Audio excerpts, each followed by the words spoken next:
কবিতা জীবনের কথা বলে, কবিতা সময়ের রথে চলে।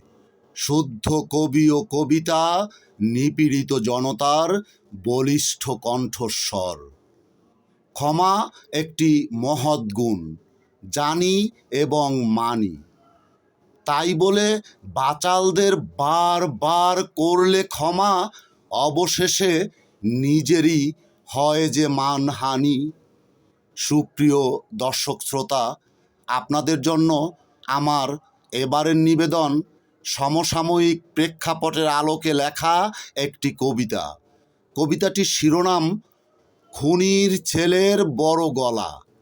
কলমে ও আবৃত্তিতে আমি গোলাম ফেরদৌস মনির।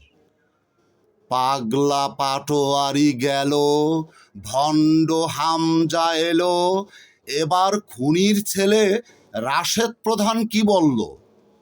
লাখো শহীদের দেশ এ বাংলাদেশ, রাজাকারের বাচ্চারা করবে শেষ। জেগে ওঠো স্বাধীনতার সপক্ষের শক্তি, ঘুমিয়ে থাকলে মিলবে কি মুক্তি? চোরে বাটপারে দেখো একাকার সব, কত আর চলতে দিবে বলো মব? ছাগলের বাচ্চাগুলো পাগল হয়েছে হায়, এতটা বাড়াবাড়ি কি মেনে নেওয়া যায়?